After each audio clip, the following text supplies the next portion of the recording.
Welcome to Shardcast, the Brandon Sanderson podcast. We're a bunch of mega fans giving you the news, discussion, and of course, a whole lot of opinions about Brandon's works and the Cosmere. I'm Eric, and joining me is Shannon. Hi, everybody. I'm Gray. Also joining me is Matt. I'm also known as Comatose on the forums and Discord. And he's very excited. Also joining us is Ben. Hey, you guys also know me as Overlord Jebus. And lastly, we have Grace. Hello, and I am also known as the GatorGirl 00. That was. So we're like all quarantined, so we wanted to do something fun because the world sucks. So we're gonna do Ship It or Rip It because we didn't want to prep things, and it's been a while, and this is fun, and we need some fun, and you need some fun too. Dang it! So if you're watching this from the future, just use Google. This is a dated episode. Yeah. Remember the plague we had in 2020? Yeah. Pandemics suck, as it happens. What we're going to do, so each of us are going to be judges, and we're going to rotate around on the screen. We have a list of 111 Cosmere characters, and we are going to randomly generate a pairing. One of us will be the judge, two of us will need to argue for the ship, and two of us will argue against the ship. Now, we realized last time that the rotation plan meant that Matt and Shannon kicked our butts, so now these are randomly generated teams, and Matt and Shannon are still there sometimes, but not like all the time, defeating us. So it's different. To be fair, I think Shannon won all of her matches. I think she did. I think she was actually undefeated. Yeah. I hope Eric and Shannon get to be paired so we can see whether Eric's constantly losing streak or Shannon's constant winning streak. We will. Yes, we will. Everyone will be paired with everyone else, so that will be good. One of the things is that I don't get to trade on what I know about Alex's taste, so that's true. It's difficult. That may have been the factor. That may have been the secret stuff. That's true. That's true. Don't worry, I'll probably be a loser though. That's for sure. So fortunately for us, I'm going to be the first judge. So there. So already the 4 team is going to be Grace, Shannon. Okay. And the against is going to be Matt, Ben. Okay. And if you're on YouTube, you can view this on screen. We'll have things on screen. We'll also have scores and stuff. So that'll be fun. Awesome. And so who are we going to ship today? Let's see. So we have Ben. Oh my god. It's literally Vin and Ruin. Not even kidding.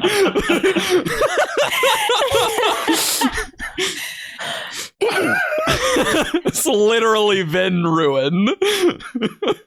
Oh, so we should probably explain who the characters were. God. So Vin is the main character, Mistborn. She's a street urchin, and you know what was pretty awesome. She's Mistborn and was real cool and was totally badass. And Ruin was the Shard Ruin who wanted to destroy the world in Mistborn. So there you go. Was the main antagonist. Of yeah, Mistborn. there you go. So. Oh boy. Okay, who's for and who's against? Sorry. I know this is going to be the problem, right? So Grace, Shannon are for, Matt, Ben are against. Easy. Got this. Oh. Wait, this is actually way harder than I thought it was going to be. I know you wanted to be on the show, and you'll see how hard this actually is. And so I'm glad you're here, Ben, because then we'll have another person who's really bad at this. So that's nice. I'm gonna be. It sounded really fun to listen to. It's and now really fun. I'm like, oh my god, I know it's hard. Really it's hard, right? Now you have to come up with an argument on the spot. I know it's hard. It's like who's that Cosmere character is hard. You gotta find a story. You gotta find. Yeah, that's what we've learned. You gotta have a story. You gotta find the soul of this. And I think the 4s start. Whatever works. Is that the rule? Oh wait, I forget. Pretty sure. Is there no rule? There's no rule. Okay. There's no rule, but that's how it ended up happening. I think it doesn't need to, Matt. If you want to, you know. Because I think last time we just had so much energy, everyone just went for it. Yeah. So I will say that although I do love a good hero villain ship, this is not one of the good ones. So basically, we already got a Vin Ruin romance through Zane, who was being, controlled appealing and to the judge. I see. And we know, how Zane and Vin worked out. It was, just no good things came out of that. So I think we can extrapolate from that Vin Ruin would also be similarly bad news. See, I agree because. Great start. Okay. Mistborn Era 1. Look, Mistborn Era 1 is basically the story of Ruin attempting to seduce Vin to join his side, right? Yes. So absolutely. And he fails to do.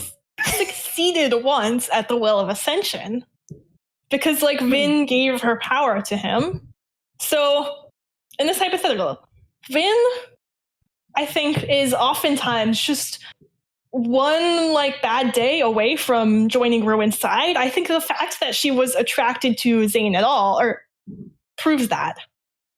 And I feel like Zane is sort of like the Ursat's version. It's sort of he's this whiny kid, but Ruin is the real stuff. You know what I mean? For sure. He's the source of this powerful well of destructive Ascension. Energy. Ascension. don't do that. I think that Vin and Ruin really do have a connection. It's sort of she was tempted. She was tempted the whole time. There was a lot.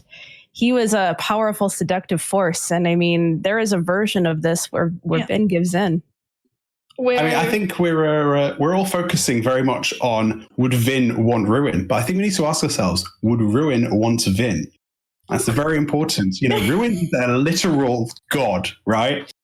And Vin's just like a street urchin. She's just I'm just. But she is his beautiful destroyer.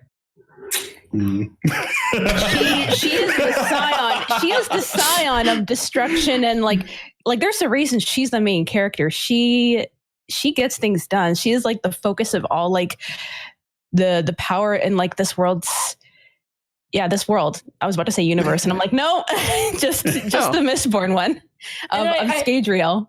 It's not just Ruin that I think we need to ask ourselves. It's would Vin want Ahti as well? And I think the answer is yes. He was a kind and generous man, and I think we talk about her being the one fact we know about him. Wow, cool. but unlike Zane, there is a duality to Ruin of the vessel personality and the power. And I think the kindness and generosity inherent in Ahti, it didn't entirely go away from Ruin. The vessel personality, I believe, is still in there. And I think she would initially be attracted to the power and the destructive force. But I think once she gets to know Ahti as a person, she'll see, there's more than just power. There's a kindness there and a generosity that, I really like. And I think, that's another reason that the Ruin-Vin romance would go better. Because I think that's important. Once you get past the first seduction, you have to look and see that there's actually substance to the person. And I think exactly as you say, the balance between Ahti and Ruin, the seat of the power is where it's at. I have to disagree because, we know from the books that Ahti is basically gone, right? His persona has been washed away and he's completely unrecognizable from his previous self.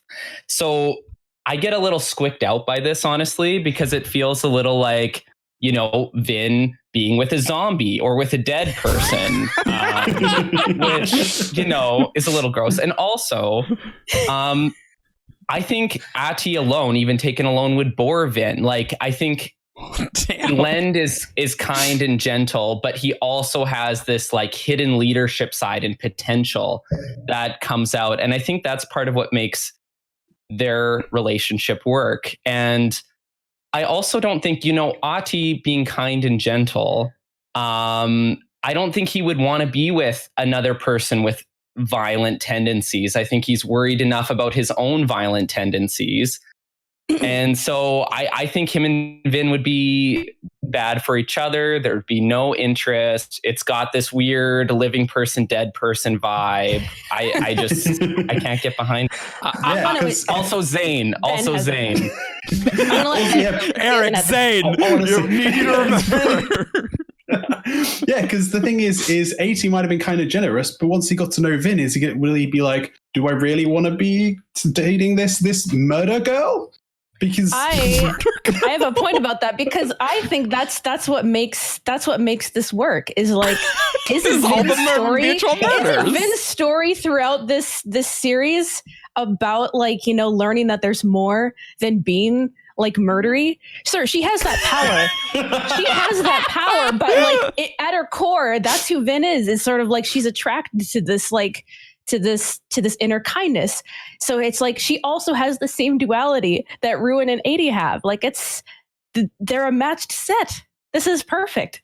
It's interesting you say that though, because how the duality plays out in the end is Vin does what Lyris was unable to do and gives in. She's able to destroy to preserve, right? That's what preservation couldn't do. And so in the end, what she does is she gives in to the violent side to destroy Ruin. I think we have to go full spoiler. We do. Especially like for this specific ship. Like it's very end of book 3. I've made my choice, guys. Okay. Because you see, here's the thing that no one said is that really, at the very end, you know what Vin and Ruin did? They were together right at the end. Their forces were inside each other, and it destroyed them, but they were together. They were together in the end. Also, Ruin's the best and Zane sucks, so I'm gonna go with ship. Boom. Damn, I thought the Zane thing would get it. No. The connection was too tenuous. The connection was too tenuous. My hatred of Zane is much higher than my love of Ruin. So. And you do love Ruin, so I do.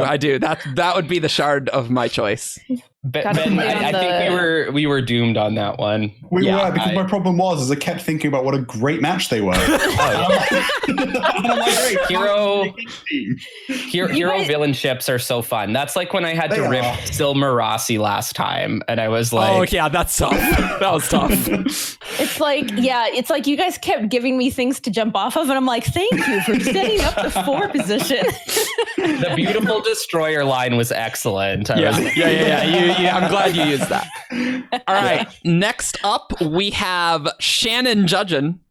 Oh. For the 4 team, we have the losers of Eric Ben. So this will go great. Oh, excellent. And against is Matt Grace. Okay. And who we are shipping is Tyndall Taravangian. Okay. So Tyndall, if you forgot, is the keeper in Well of Ascension who Sazed romanced, who then dies. So that's fun. Full spoilers, by the way. Full spoilers. And then Taravangian is the king of Corbronth and Yakaved. Yep. Who switches between dumb and smart every day. See, I think Tyndall and Taravangian would get such great conversations about leadership, because that's all what Tyndall was talking about. She was helping Elend become a leader, right? And Taravangian, as we know with his conversations with Dalinar, always talks about leadership. And that would be endlessly fascinating for their relationship. And Taravangian could really... I was going to say that in a very strange way. She's really going to learn all about Tyndall's leaders in the past with all the historical leaders, and maybe that would change Taravangian's mind on certain things. I really think that they have that deep intellectual connection. I disagree. I don't disagree that they'd have an intellectual connection, and I think Tyndall would be very interested in Taravangian academically.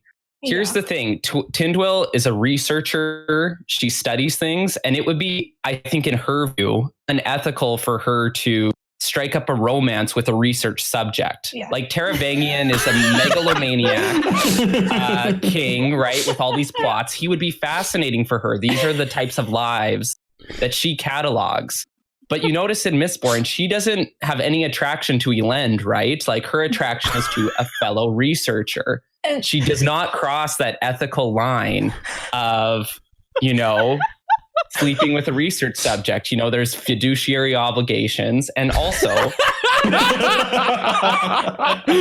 we have Tyndall's history with the breeding programs, right? Mm-hmm. Like she does not want to get involved with, a man who's going to be power hungry and potentially try to use her.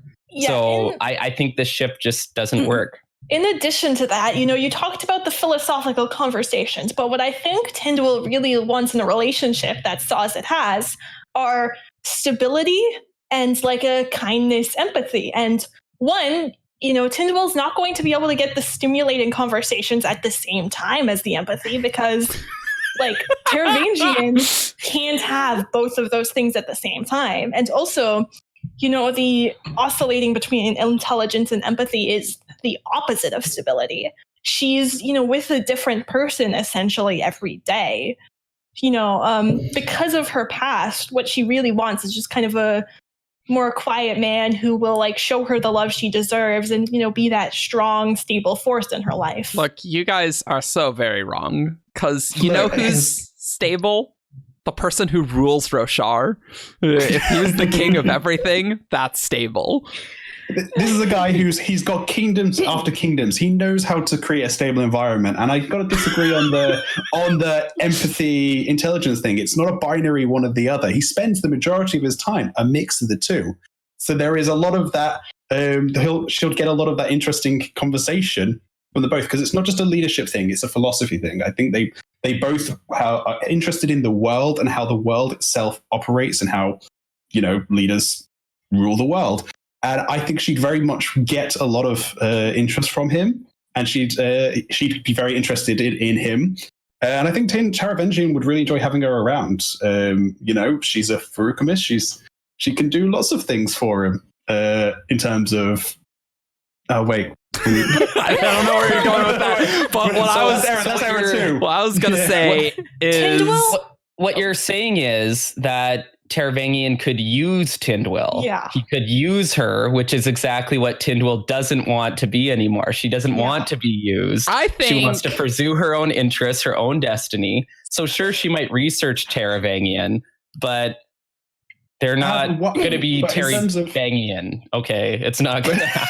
Ben, you're digging us into a hole, Ben. No, I've got this. Because here's the thing. Taravangian already has loads of heirs. He already has like ex-wives. He's done with that whole aspect of it. He's looking for someone he can sit down in front of the fire with after a hard day's work and be like, what is kingdom? What is kingdom? Yeah, that's right. That's what he says. Yep. Yeah. See, the thing is that Tyndall is a researcher. Taravangian is a researcher. They have that in common. They're not researching each other. They're going to research the problems of Roshar and Scadrial together. Okay? And, I don't think it would be a physical relationship because Taravangian, like, he doesn't seem to have that interest anymore. So that's fine. It'll be a deep intellectual connection and that sort of romance and not the physical aspect. And I think that's totally fine. And Taravangian will rule the world and he'll be very stable. He can talk with Tyndall and be very empathetic and also have that intellectual connection.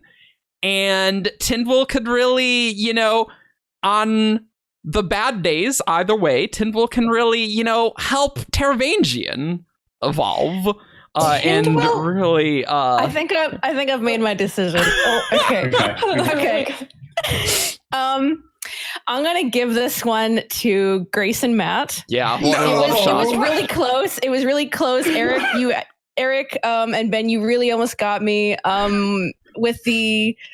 You almost got me. It was like the part about like them researching together, and Ben, you are hilarious. Kingdom. Thank you. What is Kingdom? But Grace, it was your point about how he's different from day to day, and like she can't have both the compassion, like the most compassion and the most intelligence at the same time. That swung me. So congrats. That was a great point. I think that was a really interesting one to ship, and it was, that one had some pros and some against, and so that I thought that was really good. I thought I was gonna like fall more on one side more quickly, but by the time you guys all got going, I was like, yeah, okay. Yeah, that was good. I like that. Your point when you cut us off. Oh, you want to? I was gonna say Tyndall was willing to sacrifice her life to stop like tyranny, and is she gonna tolerate Taravangian trying to take over the world? That's that's where I was with you. It's sort of like there's a difference. They both may like the same kinds of things, but if their values are too different, So like that, I think that was just think about all the research that Taravangian does by like murdering tons of people. So much research. The point about ethics and values. Yeah. That's true. The point I had for Ship that I would have put out if I was on the other side was that she would also know what it's like to be smart and dumb, because with sync minds, that's good. That's good. Feruchemist can actually alter their intelligence. A common experience. Yeah. That's true. That's nice. Yeah. Well, you know what, Matt? You're up next for judging, and the for team is going to be Eric, Shannon, and the against team's base Ben, Grace. And what are we shipping? We are shipping Raoden and TenSoon. Do I remember enough about TenSoon? So just to remind us that Raoden is one of the three protagonists from Elantris. He eventually figures out the secret of Elantris and restores it. He's generally just a very, very much a good person. TenSoon is a Khandra from Mistborn, and he's very gruff. And he and Vin had a good thing.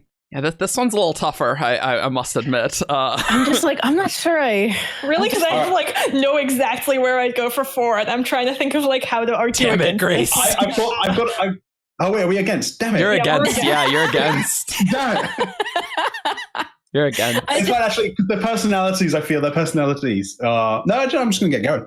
I feel their personalities are far too vastly different. Not even in opposite attracts. But we have a guy here who always sees the best in the world. He's like, I got turned into a weird zombie monster, but I'm gonna help people still, even as a weird zombie monster. And he sits down, he does a lot of research and work, and that's what he's like. There's a lot of scholarly types in the Cosmere, and he's one of them. Whilst TenSoon, on the other hand, is as I said, he's gruff, he's grumpy. He spent his whole life seeing the worst of people and doing the worst to people. That's going to affect his view of the world. Mm-hmm. He's not going to be able to gel with that silver lining kind of guy. He's going to be like, no, everyone sucks. What are you on about? Like, well, the thing is, TenSoon has an arc in Mistborn 1, and his arc, he has this secret longing, like for that goodness in people. He could never have been won over by Vin, if he didn't have this inside him. The reason he is so grumpy and like thinks the worst of people is a defense mechanism. That's how he protects himself, but it's not what he really desires. It's not what he really wants. It's not what he really believes. So if he was, if he could like watch Raoden in action, like someone who's like in like the most hopeless situation, you could be in, like the only thing he has to look forward to is suffering and like a non-death, and yet still pick himself up and try. Like TenSoon would be won over by that. Like he can't not be won over by that. That is like such a purity of spirit and strength, and like just how could he not fall for that? And see, he and Raoden have this shared experience of being exiles, right? Ooh. So Raoden was cast into Elantris as an outsider, and TenSoon felt like an outsider, not just among the Kandra, because he was a third generation, and the third generation Kandras were always seen as kind of, more rogue, but also most of his life he was out among, the final empire. He was kind of an exile of the Kandra itself in a way. And so they really have that connection of being outcast together. And you know what? I think TenSoon definitely can see the good in Raoden. They also have, they're in these transformations, right? And so TenSoon knows what it's like to be different people, and Raoden was this weird Elantrian zombie thing, right? And who would understand such magic better than a Kandra who is itself not human? And I really think Raoden and TenSoon can really have a really good connection as well, because underneath that gruff exterior, TenSoon is a lover. He's a lover. And TenSoon probably can really get into someone who's more quiet, more of a scholar, right? It's the opposites attract sort of thing. They have enough shared life experience, but their personalities, they can complement each other.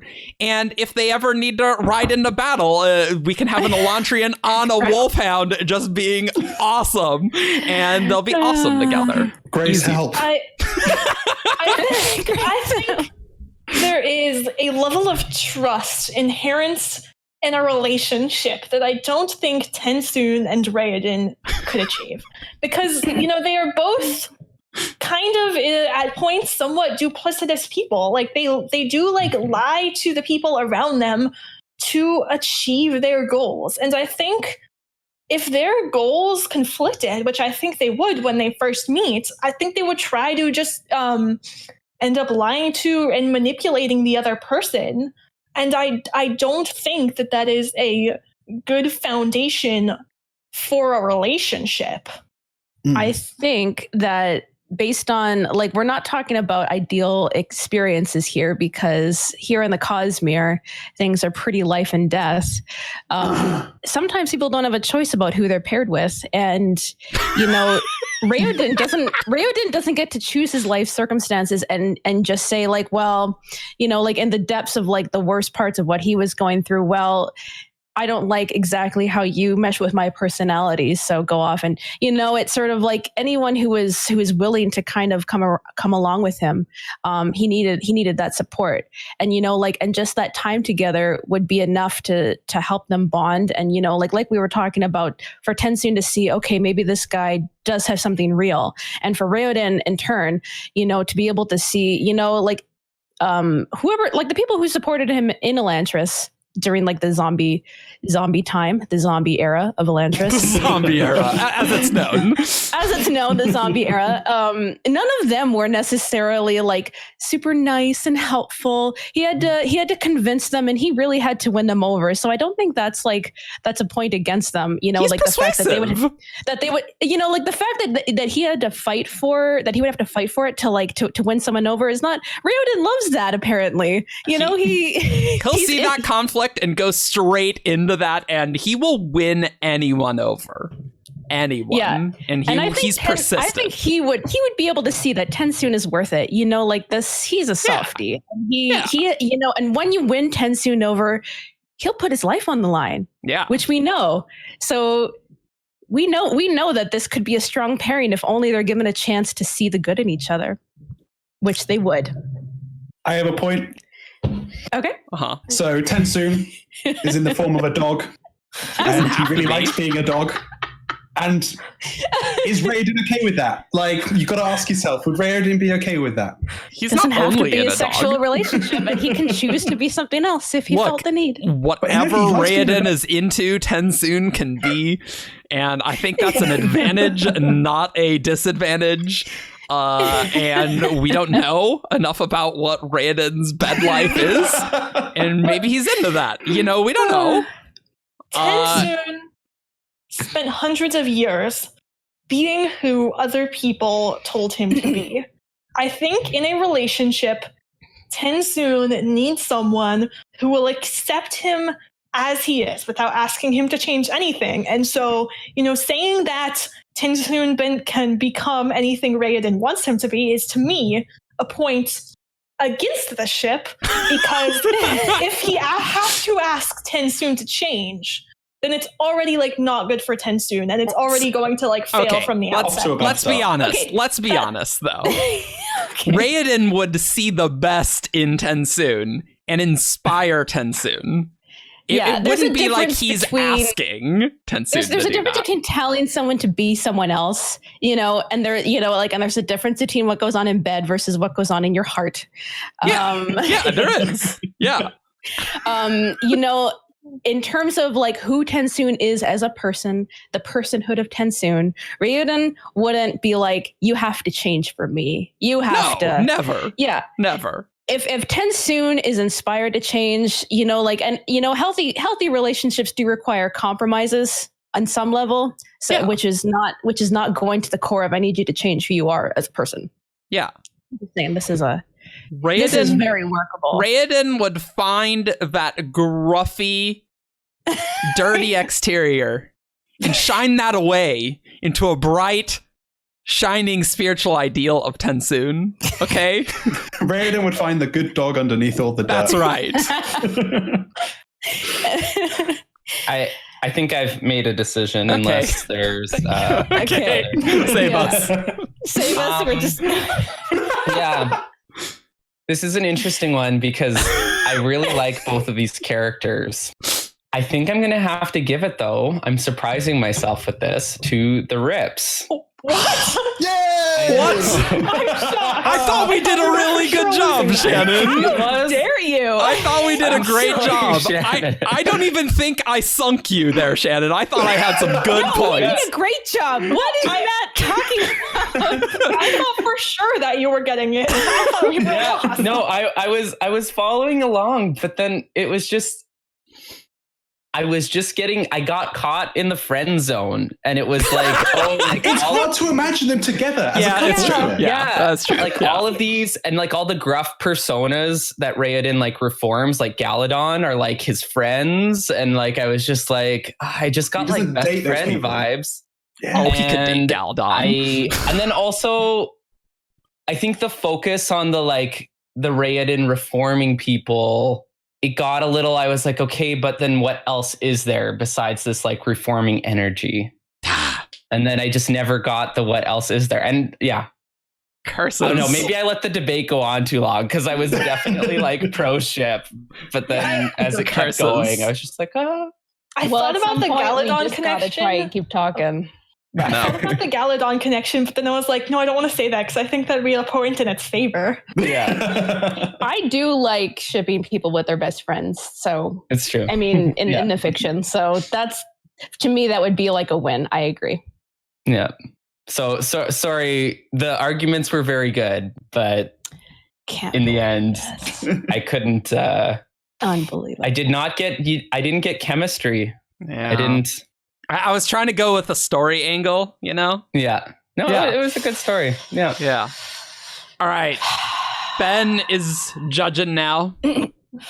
I did my best, Shannon. I'm sorry. No, you did great. Okay. Yeah, you guys. Yeah, you guys both did well. Sorry. Part of this is it's not who necessarily debated the best. Yeah, no, it isn't. It isn't. It isn't. So Ben, you're judging, and we have the Doom group of 4 being Shannon, Matt, and against is Grace, Eric. And who do we have here? Oh, Grace, we're doomed. You know why? It's Yeah, why? Honor / Tanavast and Nale.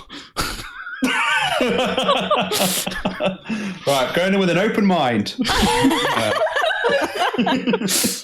Maybe we're not doomed. I think I have a plan. I have a plan here. You have a plan. Yeah. See, Well, I'll start then. I'll start. I know what I want to do. Go for it. If you have a point. Here's the thing with the heralds and honor. Honor's taken, and honor isn't into these mortals. You know, he just isn't. He has that, you know, divine it like a god and worshiper. I don't know. I just don't think that would really just work on a romantic level. Like, he's sending Nale off to go imprison some fused, I guess. And that's not like an act of love for Nale. It's for love of the world. Even if it did work, Nale isn't the human that like honor would go for, because Nale's view of honor is warped. Nale's view of honor is the Odium interpretation of honor, and that's not who honor really is. Because honor isn't necessarily just about like the way Tanavas interprets honor. Honor is not just about following oaths completely the way Nale interprets it. Honor has a love of humans involved, a love of people, like a kindness, a wanting to help, and everything we've seen of Nale has just shown that he doesn't have that. And additionally, I think the relationship would be kind of abusive for Nale to get into, because honor sent Nale to be tortured for thousands of years. And is that a healthy relationship to be in with the person who committed you to thousands of years of torture? No, that is an abusive relationship. Yeah, you don't even get fun Stockholm syndrome involved because Honor's not the one imprisoning him. So it just doesn't work on any level, really. You know what they have in common? I'm ready. I'm so excited. Both of them have been had their sanity all of a sudden start slipping and go down. Because right now we know, like, the Stormfather isn't Honor. Honor is like the original guy who all of a sudden started to have his priorities shift. Something went terribly wrong. These are two lost people who I think the story here is that they both find themselves at the bottom, like very different and warped from who they used to be. And they have to find a way back to healthy personhood together. Like, they both like started out with the same values, you know? Mm-hmm. They both believed in like the concept of honor, like both so obviously for the obvious reasons, so strongly. But both of them have lost their way. And I think the journey here is the story of, like, it's not that both of them, you know, could or should be like lost in the mire together. I think there's a powerful reformation story of like finding honor again. And I think that's what both of them need. Yeah. And I think also, you know, they have that common experience of, you know, falling apart, but they've fallen in different directions. And so I think they can also help each other meet back in the middle. You know, you have that story of the Skybreakers are dividing the guilty from the innocent, and the Windrunners are more about, you know, what's emotionally like more honorable. And like, we know the Honor Spren are maybe closer to what Honor was kind of the path he was going down. And so I think he could help Nale see again what is honorable, not just what is legal. And I think also Nale could help, you know, provide parameters and rules and structure that would maybe help Tanavas from going off the deep end, right? And to the point about this relationship or the power dynamics, okay, sure, there is a power differential in some ways, but Nale is also the herald, which, you know, it happens anytime you have a shard in a relationship, right? You can't get away with you know, as you do. But Nale is it's less than it would be in other. Yeah. Exactly. Nale is the herald who feels okay challenging honor. So if honor is going to be with a mortal or a non-shard, it has to be someone like Nale who's willing to say, no, I'm going to challenge the status quo. I'm going to swear that last oath and be law into myself. And Yeah. See, Yeah, like a power differential is not inherently wrong or abusive. It's a sign that you have to be careful. That's all it is. And But I think the point that you guys are missing is that, yes, they've both kind of fallen from like their original ideals of honor, but it was this relationship between them initially in the Oath Pact that caused them to fall apart. They are enabling each other in this unhealthy relationship and making each other get worse in this idea of, honor is just about oaths and like humanity is bad and going to destroy itself and we should support the singers. Those were both kind of things that we know Tanavast and Nale by the end kind of believed, because Tanavast was raving at the end that humanity was going to destroy Roshar. And that's, why Nale is kind of joining the singers, because he believes, they're the original people. And just them being together is just further enabling of this relationship and them getting worse. I think what they both need is to just fully separate from that and find someone outside of this relationship who can help them heal without, enabling this very abusive dynamic that has existed in the past between them. Exactly. Exactly, Grace. I think you're making some value judgments here that I don't think necessarily impact the quality of the relationship, because so Nale and Honor maybe have a different sense of morality or right and wrong than we might have, but that doesn't mean they wouldn't work together, right? And so who's to say, maybe humans are ruining Roshar, and, maybe Honor and Nale do need to do what they need to do, and then they can just be together and be happy on this little utopia they've created by, their values are the same, and we know as for villainships that's important too. I mean, when you think about like what makes a relationship work, like there can be other things that are opposite, like some aspects of personality, but when it comes to values, if those are aligned, that's what makes the stronger relationship. And right now, they both have like this kind of rigid way of thinking. Like they both are kind of like warped in the same way. And just because, there's a unhealthy way, as Grace said, but that doesn't make the relationship not work. And also there's a path to like the healthier side of the relationship as they could possibly relearn what this is together. It's important to both of them. Why would they can't abandon Honor at this point? It's so central to both of their characters.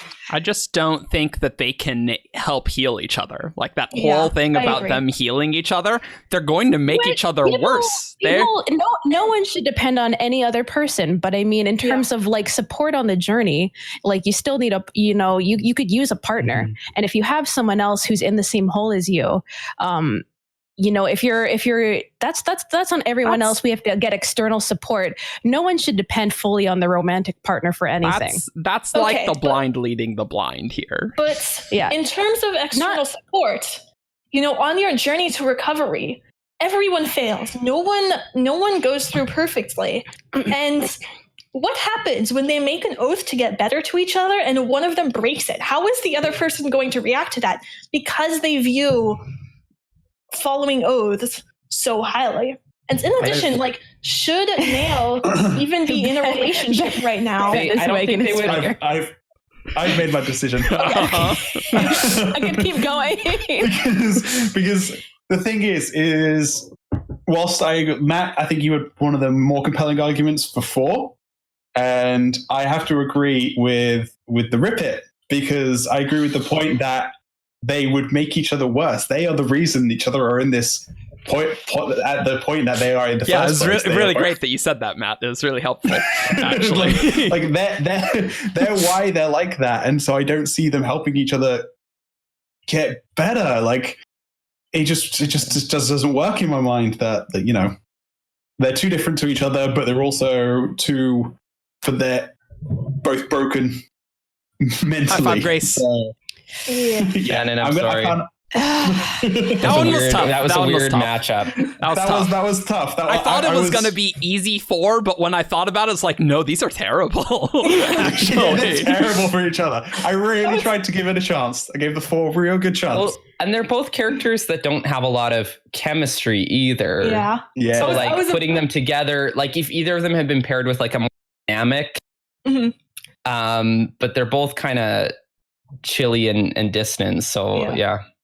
I was about to make the point of like, Nale said he can't feel emotions. Should he be in a relationship at all? Some people can't feel emotion. Yeah. And anyway, Fine. I'm gonna die on the hill of just because it's not healthy doesn't mean it doesn't work. Just Yeah. Okay. Yeah. Okay. I think it's reasonable to be skeptical, though. All right, Grace. You put me on the 4 team. I'm already Look, the random number generator put you on the 4 team, okay? Grace, you are judging. The 4 team is Ben Shannon, and the against team is Matt Eric. And who we got here is Marsh and Lin Davar.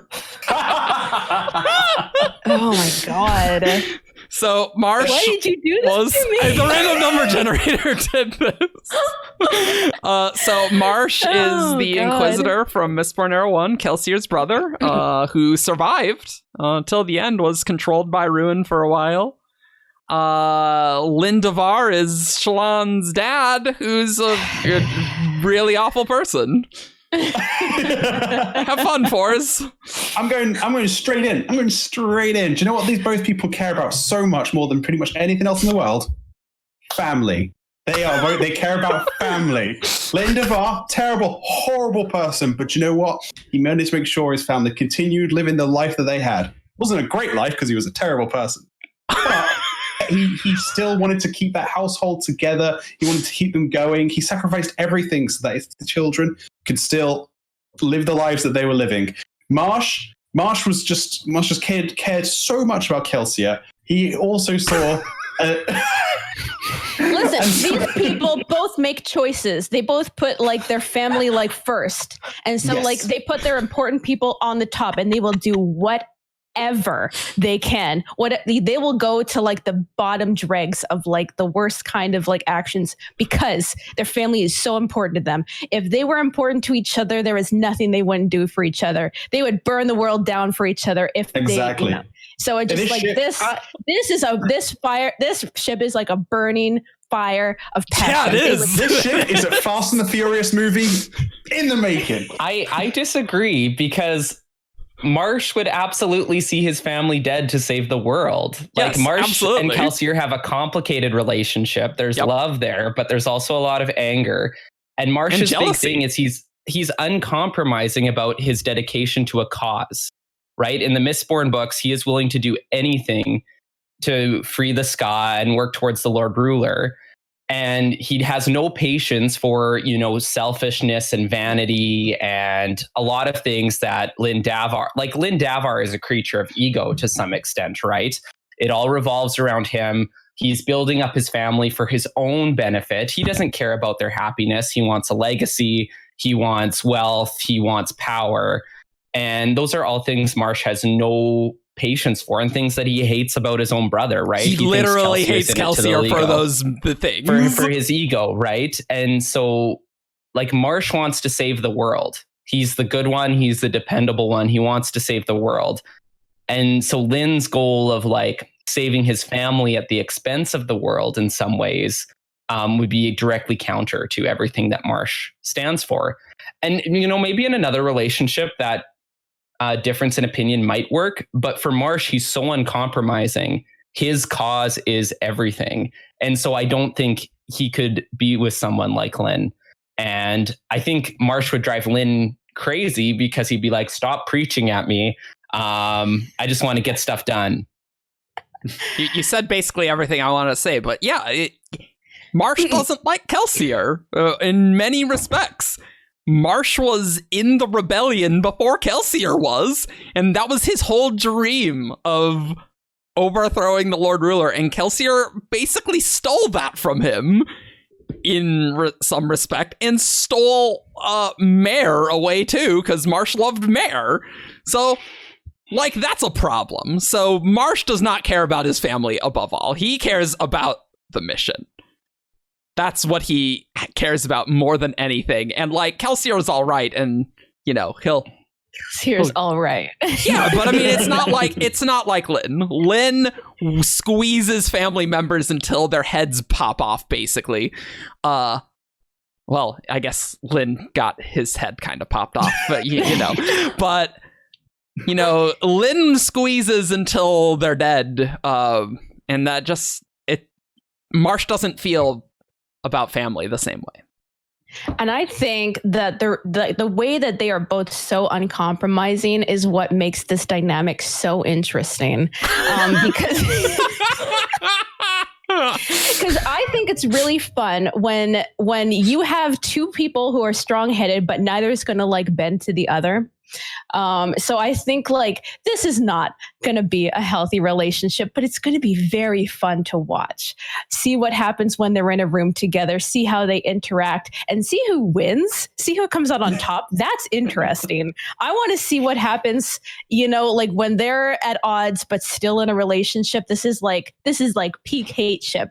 I love this. I want to see what happens when they try to make this work, you know, behind closed doors, but out in the world, their values keep coming into conflict. This is fun and interesting. That's what I'm thinking, because I keep trying to come up with arguments for, and they keep going. Not every the ship has way. to be sweet and saturine. This is a hate ship. Yeah. These guys hate each other, but they'll like, their values would be the same, but their mission, as you put it, Eric, would be so different. Because obviously one is trying to fight the injustice in the world, the other one is just trying to bring his own, is trying to do his own legacy and build that up in the world. And those would come into conflict, but that'd be a fiery conflict. That would be. This is a real kind of conflict that, like, you know, that people actually have. It's sort of like, do I put like my life's goal above my family, or do I put my family first? This is the meat of like the classic, like, people who get married and find out that, you know, like what they put above everyone else. You know, this is something fun and interesting to work through. It's not a sign that it's going to fall apart at like the first sign of trouble. Right? This is a conflict that, you know, like people who care about each other have to discuss and get through. Is Marsh the discussy person, or is he the lop your head off with an axe person? In a villain relationship, it's violent. Because I don't see any scenario where Marsh looks at Lin and doesn't be like, "You're awful and you're dead. The world is better for you not being around. Your kids hate you. You're a piece of garbage," and he just lops his head off. And I don't think that they have similar values at all. Okay.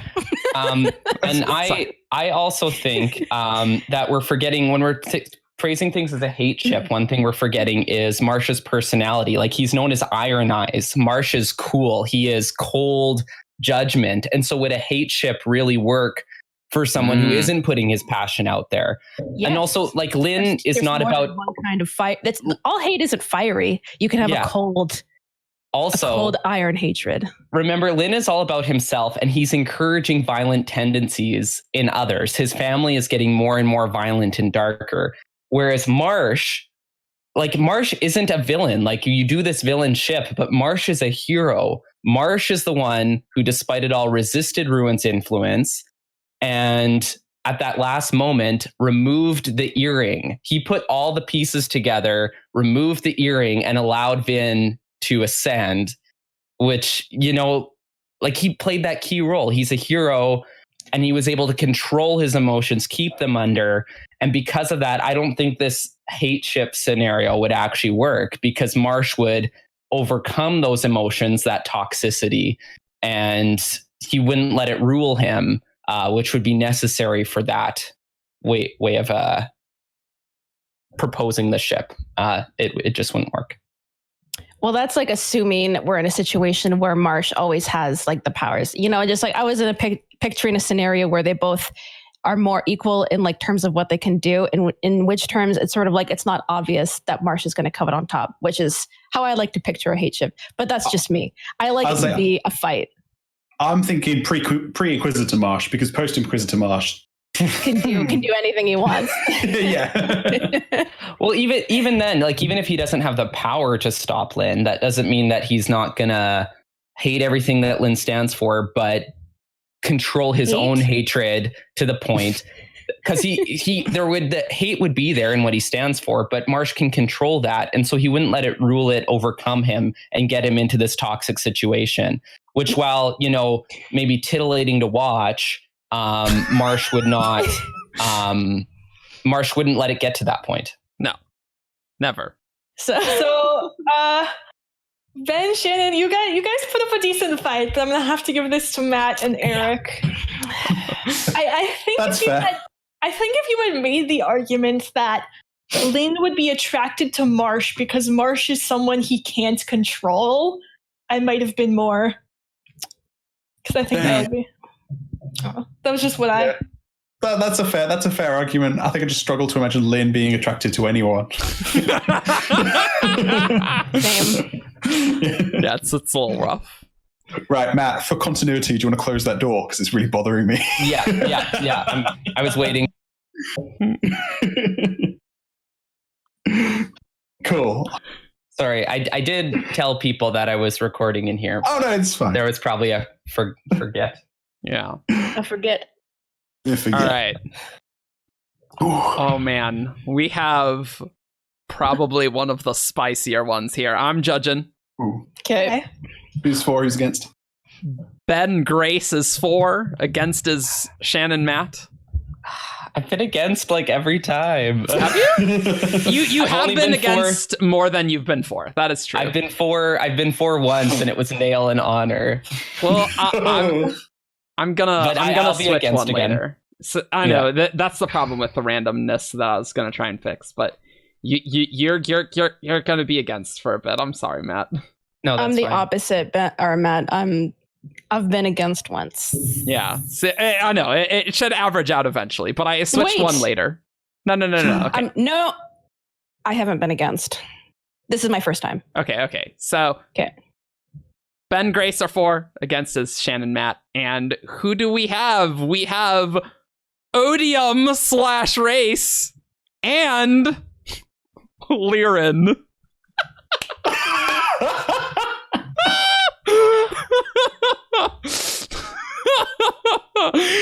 Can't make this up. It's too good. So Odium is Odium, the big bad of Stormlight, and Lerin is Kaladin's dad. A very stubborn man. Yep.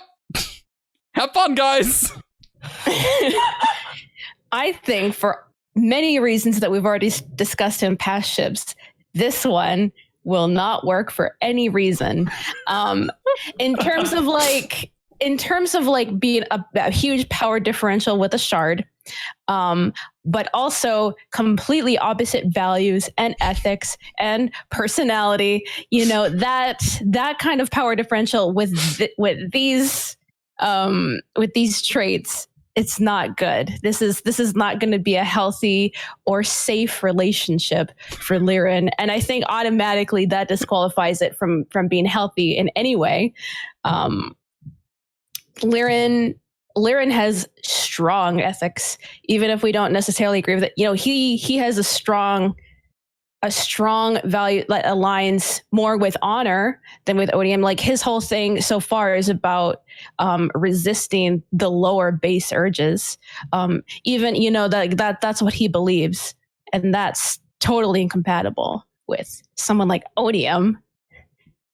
Well, and Lerin hates violence. He's uncompromising in his violence, and he's always like, think with your head, don't feel with your heart. Like when you're saving people, which is exactly against everything Odium stands for, and it's not in a opposites attract way because of what Odium is. Odium isn't Odium destroys that which opposes him, and Lerin will never give in. Like Lerin is willing to sacrifice everything for his principles, right? You know, like when Kaladin was like, I want to be a soldier, Lirin wasn't like, okay, I don't agree with it, but I still support you. He was like, you're dead to me.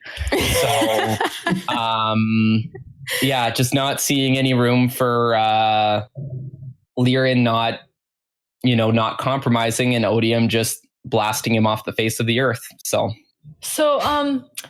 I think So excited. William, go to where? Because we know Lirin doesn't care who is in power as long as things are peaceful. He doesn't see Lirin is not someone who would see a difference between odium and honor as long as one of them is in power. Additionally, Lirin has already lost one son, and the other one thought he was dead. And I could really see Lirin making a deal, though similar to the way Taravangian did, to save Kaladin and the life of the people in Hearthstone. And so I think that's how the first step of how Lirin would first, meet Odium is by making a deal like that to save some people, and he would view it as okay because he doesn't view Odium as any different as long as they're that group that he cares about has the ability to live in peace. He would be okay with it. And I think Lirin could actually be a candidate for Odium's champion because this battle is shaping up to destroy the world, and Lirin is uncompromising in what he believes in, and what he believes in is saving lives no matter the cost. So if he could become Odium's champion and win this duel, and because of that, Roshar, the desolation will stop and these people would be saved, Lirin would do it in a heartbeat. Like that is something that he wouldn't do without even thinking, and he would consider that to be the moral choice. And I think Odium honestly would love Lirin. Because Lirin cares about people, cares about saving people, cares about stopping people from dying. And do you know what people who are dead can't do? Feel passion. And so Odium wants people to stay around because the more people that are around, the more people can feel passionate feelings, and that kind of thing. And that's what Odium wants. Odium wants that world of passionate people who can live their lives away, and Lirin could give that to him, and that's why I think Odium would love Lirin. I have to disagree, though, on the point about Lirin saving lives at any cost, because he explicitly, the cost does matter to him. Like, he will not kill someone or take up arms to save a life or to get an end. For him, killing under or fighting under any circumstances, it is wrong, and there is no greater good. Odium is a creature of vision. He will do anything he can to get to his end goal, his greater good, his end game. Whereas for Lirin, it's about actions. Lirin, wants to save lives. He wants to do what he can. He wants to do the best with what he has, but he will not compromise and take an action he does not agree with, in the service of a greater goal. To him, how he lives and the actions he takes are more important than any goal or any end game or any objective or greater purpose. In terms of like doing the math and seeing like how many people am I willing to kill? In terms of Odium does that all the time, whereas that's something that Lirin is completely opposed to. And there's a big difference between being able to endure anyone's rule and liking that person's, as a person, liking that ruler as a person. Like those two are not necessary. One does not lead into the other, really. You can be able to survive like someone distantly whoever sits on the throne, and finding it doesn't necessarily need to affect the day-to-day versus going up to that person and seeing that this person is willing to kill, this person is willing to slaughter and take up arms and do all these things that I hate Like Lirin genuinely despises all these things that Odium is willing to do, and maybe even likes, because Odium seems to get some kind of enjoyment out of that. Yeah. It's just completely incompatible once you get to like a person-to-person level. Yeah, and keep in mind, Lirin is also small picture, right? Like he focuses on, I'm going to save this life. I'm going to make things better for this person. And it's kind of small picture one at a time. Whereas Odium only thinks in big picture to the extent that he misses some of the little things, right? Like he's all about whatever his, grand designs are and, his plans for Dalinar and Roshar and all of that, and the singers and the fuse. So I think there's even a conflict. Like no matter how good a foot that Odium and Lirin get off on, it's going to fall apart like the second Odium does his thing. He's not going to stop doing his thing just because Lirin asks him to. He's just Odium's going to Odium. So no matter how good they start, it's going to fall apart like almost immediately. But I think, Matt, that's why they would work so well together, because they have very complementary, skill sets. Lirin does look out for the little guy. And I think Odium needs someone by his side who will remind him of that. Who, clearly, it's Odium clearly does have the capacity to care about people like individuals. We see that with the fuse, the way he treats them, and it's very on his side. Please continue. Someone like Lirin, who is so uncompromising in his beliefs, could take that goodness inside Odium and caring about individuals and bring it out. And at the same time, I think Odium's kind of big picture look, the ability to see that is something that he could kind of share with Lirin, and that could really benefit Lirin, because, Lirin does want to save lives. And I think, if maybe, seeing the bigger picture like that could, help him kind of grow into someone who can save humanity's lives. Could even end up turning that big ball of hatred into something that saves people instead of making everyone die. But the thing is, Lirin's not willing to meet someone halfway or he's not willing to go there with people. So how can he can't bring Odium out of himself. He can't redeem Odium because he's so judgmental. He would just be like, no, Odium bad. And he wouldn't, open himself up or give the opportunity for that kind of dialogue to happen. And that also implies that Odium is also willing to compromise, which what his goals are and how he does things. And I don't think that's a possibility either. I mean, no matter how much he might like a person, it's all about bending them to what he wants them to do. He's not gonna take in Lirin's advice. He's gonna try and do the same thing and try and win him over and bend his principles, which we know Lirin is not going to do. And you mentioned earlier this deal that, Lirin could make a Carburantian style deal with Odium like Taravangian did. But the thing is, I don't think Lirin would ever make that deal because it would involve sacrificing the rest of the world, right? So Lirin would never sacrifice the rest of the world for Hearthstone, because that would mean, subtracting life, which he's explicitly against. He's all about, okay, I'm going to help this person. I'm going to help this person.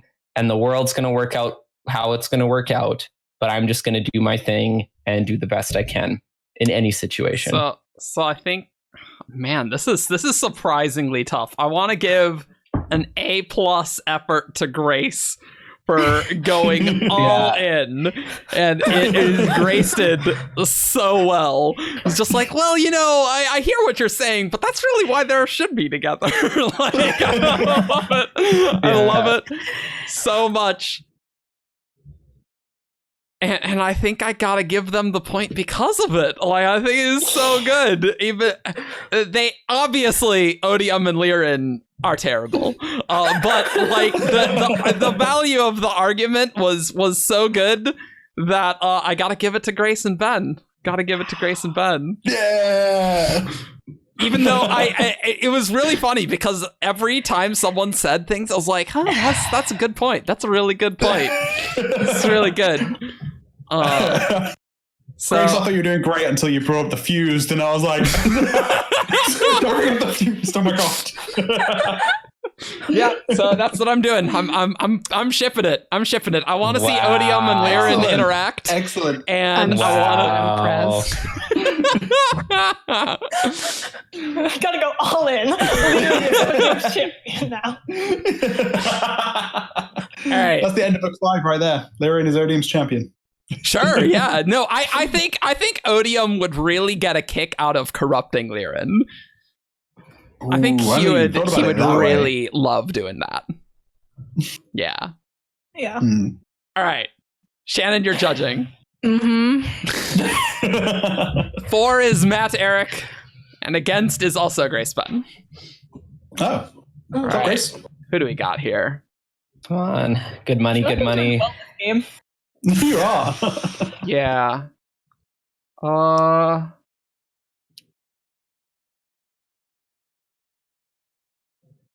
Wait, what?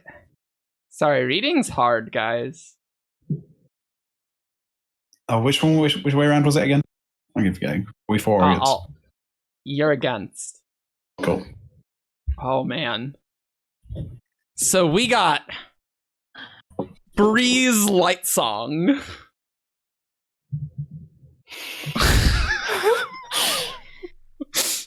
That's like, finally I'm 4. Yes, Kimmy.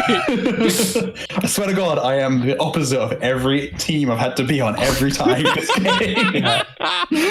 So I'll start this one off. Mraize and Lightsong. Here you have got 2 charismatic, charming guys, right? Like, they could think of the wit battles that they would have. And we know from Mraize's like friendship with Ham that has a lot of chemistry, that Mraize loves wordplay. He loves debate. He loves to be clever and, go head to head with someone. And who loves just arguing for the sake of it? Lightsong. Like, their chemistry would be so unreal. They would, they'd probably actually like maybe even hate each other a little at first, but it would be that kind of friendly hate that it would be like, it would be so engaging. It would be so fun. It would be so fun to watch.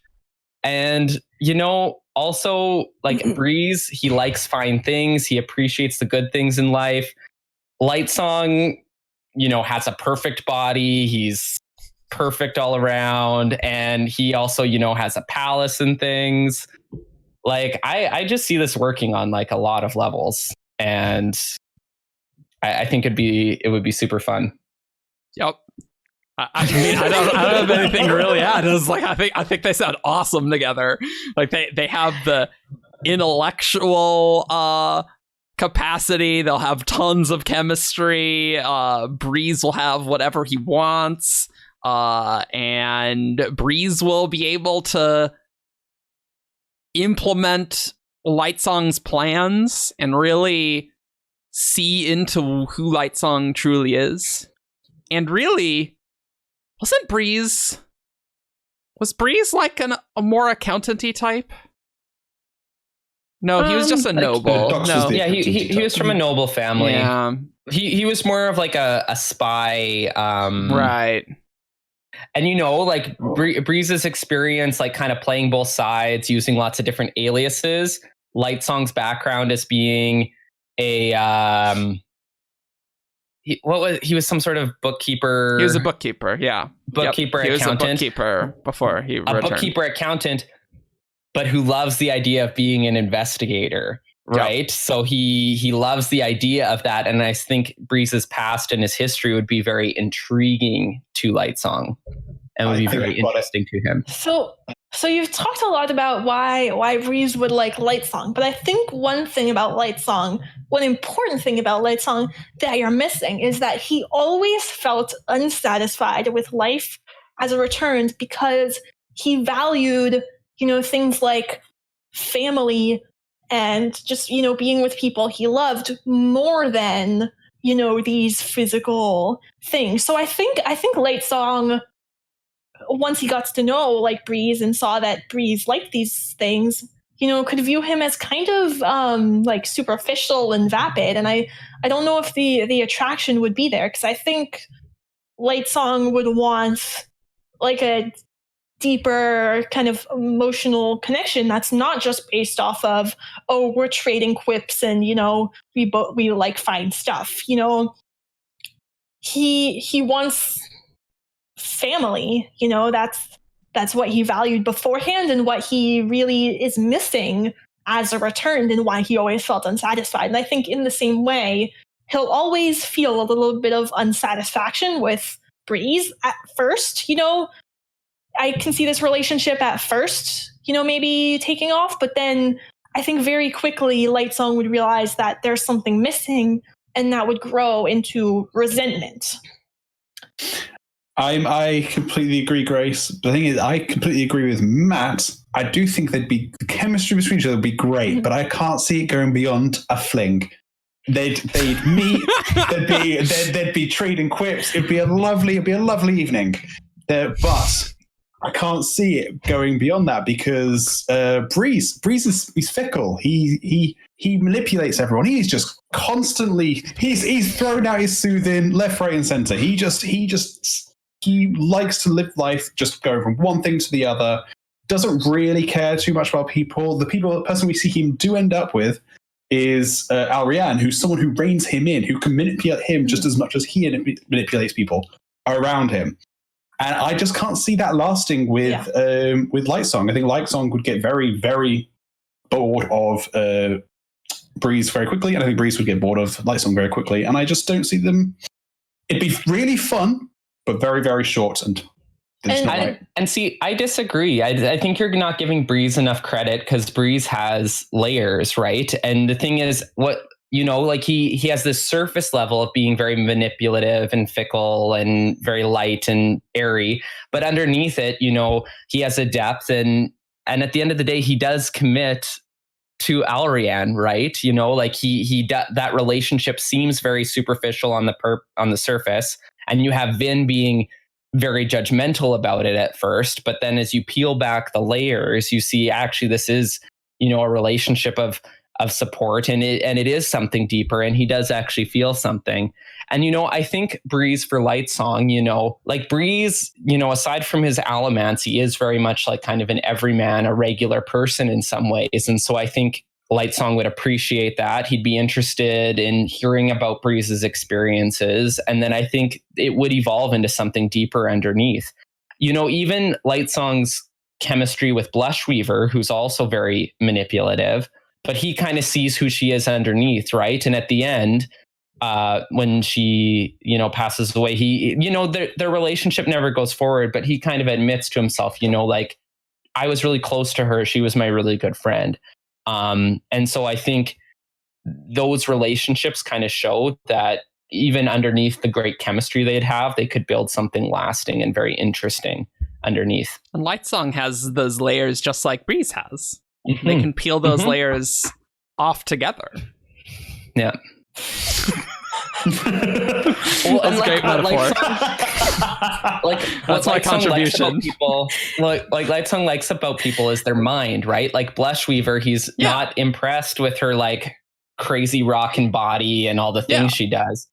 And Mraize is this really interesting, fascinating, intelligent guy who's like really kind of like's got a punch and he's middle-aged, but Lightsong doesn't care about that. Lightsong doesn't care about that. He finds the kind of vanity of the returned not as much, right? So he's into that. I'm ready. Okay. Put us out of our misery. Yeah, I'm gonna give it to the ship it team. That was really easy. Yeah, that's a hard one to argue. It was against. automatically like, of course, and the expansion on it like makes perfect sense. Like you said everything I would have said in the 4. So Matt, you said everything I needed to say. I didn't need to say anything else because it's just like we're done. They're both like two people who appear superficial, who but when you get down underneath like the fluffery, like they just. Yeah. Thank you, random generator. Auto generator.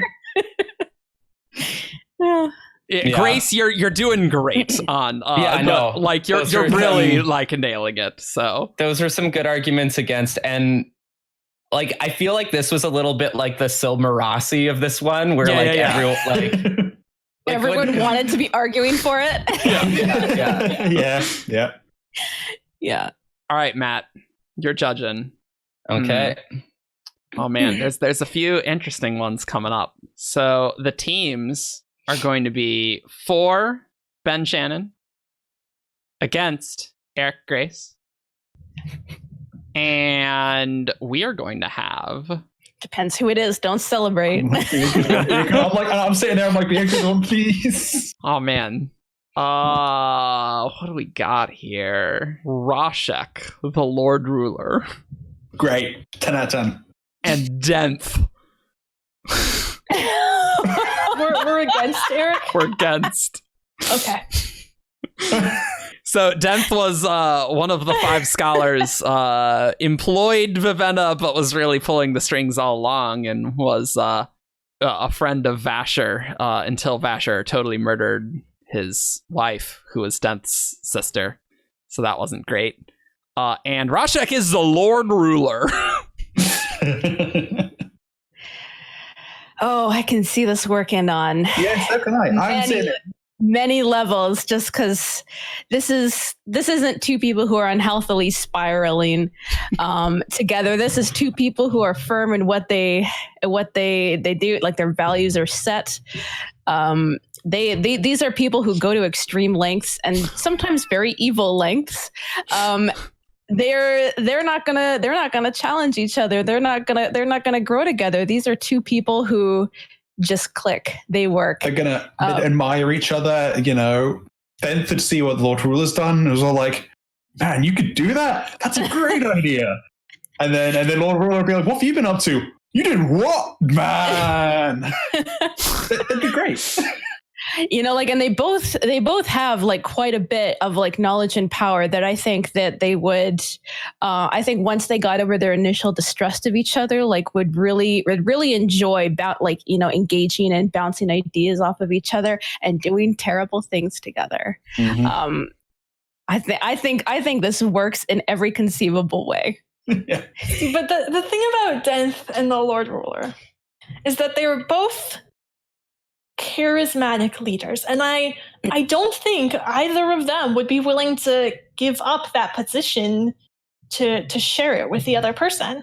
You know, the Lord Ruler was just by himself for thousands of years, and you know, we know that he's very resistant to change, and I think he would be very resistant to letting Denth into that.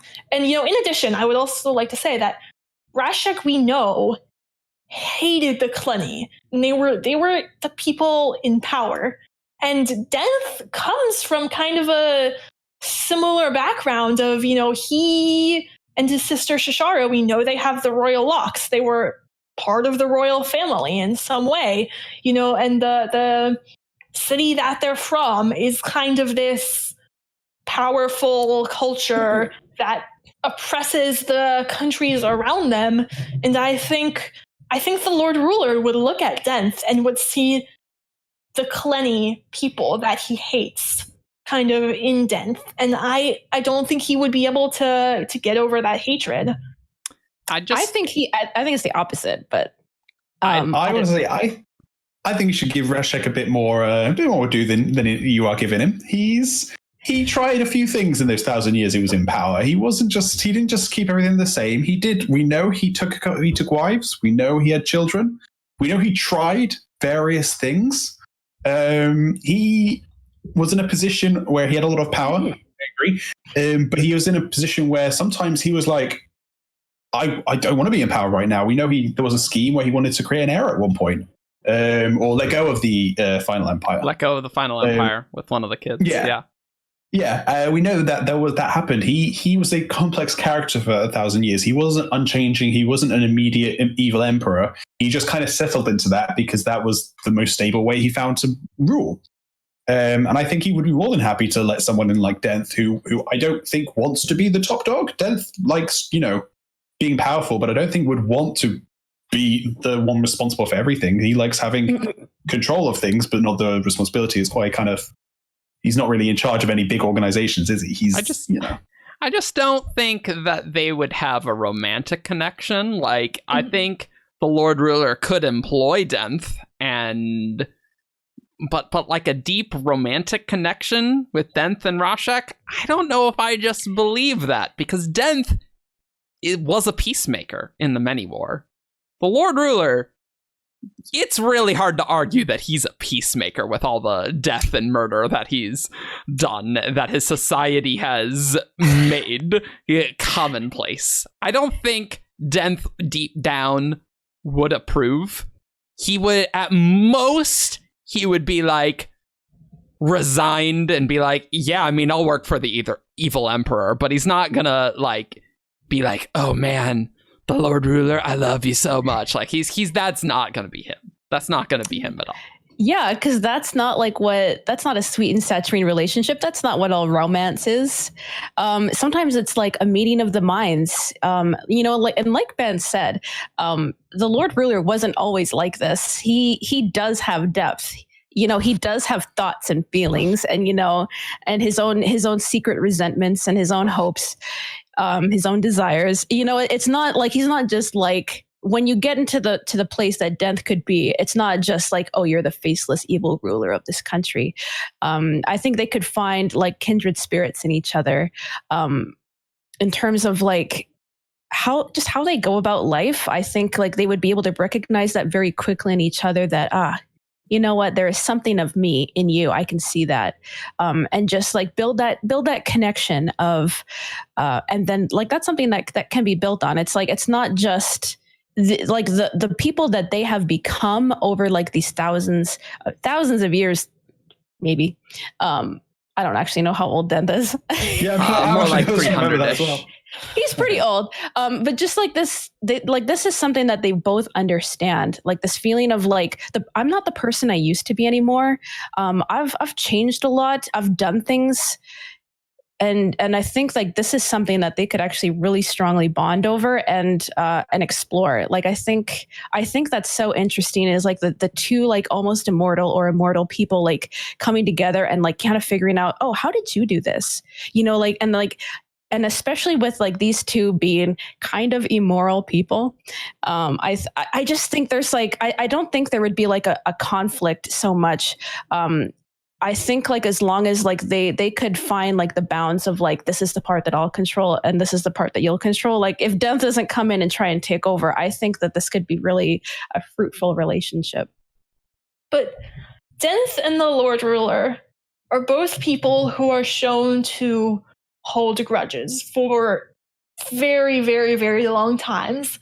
And I think any meeting other than a perfect first meeting are going to leave bad impressions in the other's mind. And I just think that neither of them are people who would ever be able to move past that. They would constantly be holding a grudge over that first meeting. And honestly, I don't see a scenario, where they have a good first meeting. I think any situation they meet, they'd be on opposite sides. The Lord Ruler comes from a rural background and, held this empire for a very long time.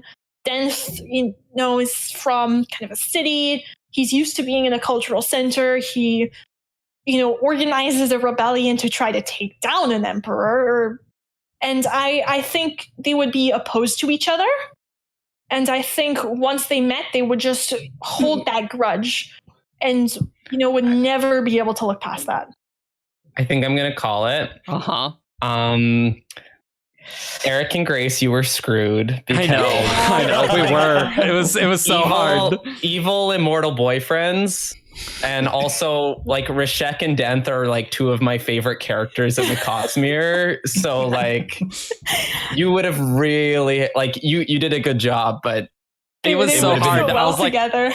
It would have been very hard for me not to ship this, and I ship it to pieces. I love it.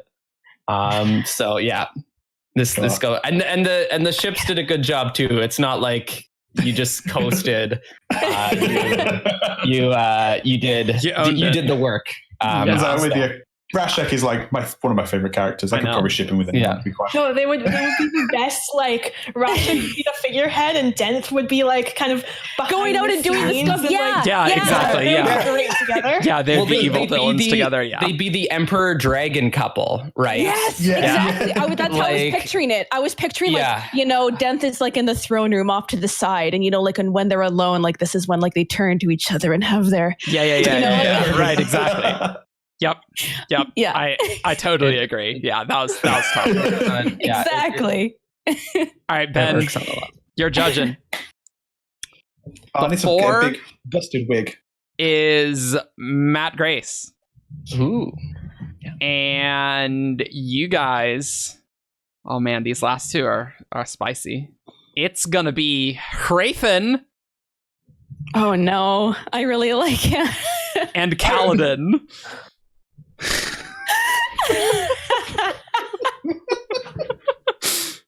So Hrathen was the Dorethi Bjorn in Elantris, who eventually saved everyone. And Kaladin is Kaladin Stormblessed. He's pretty cool. Who's he again? What book's that? Yeah, I don't know who Kaladin is. He's from this book series called Stormlight Archive. He's a Windrunner. Okay. Oh, is he Liren's kid? Yeah, Liren's kid. Yeah, right. He's a pretty minor character, though, right? Yeah. He he's not the main up character at all. Yeah. This is going to be hard because Hrathen's like a main character, right? Like everyone knows who Hrathen is.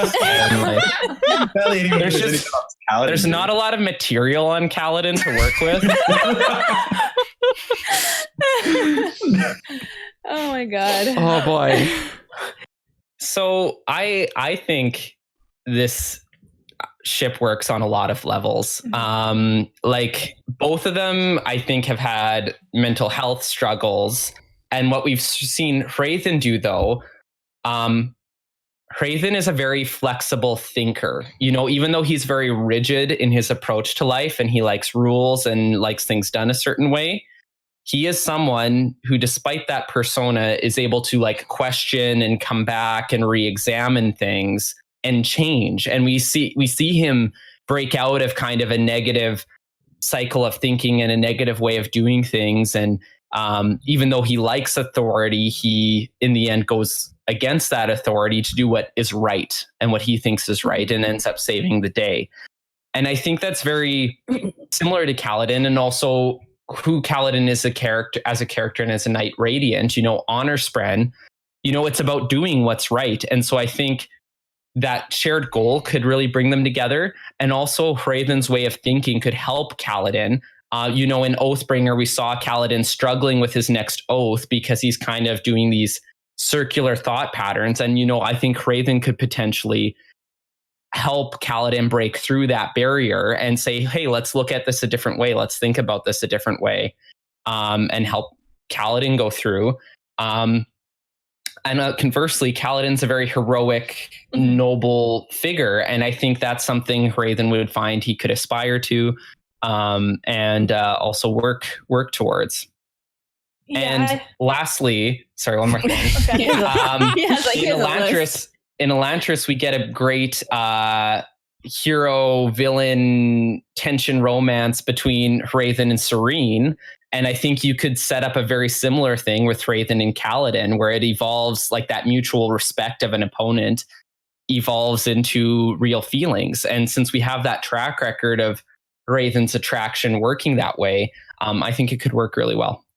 Yeah, I think in this scenario, they kind of start almost on opposite sides where, Hrathen is always very part of the authority and Kaladin kind of fights against the authority. But I think as they get to know each other, they would develop very much a mutual respect.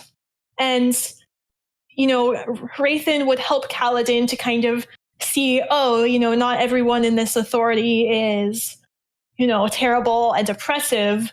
And Hrathen would really admire Kaladin just standing up for what he believes in.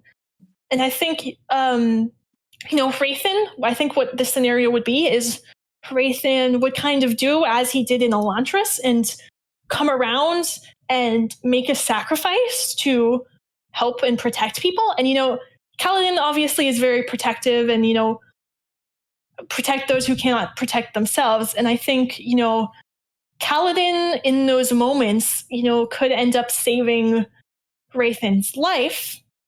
And, from there, it'd be kind of like a rescue romance type thing, very cute, but also they have that mutual respect and built off of it.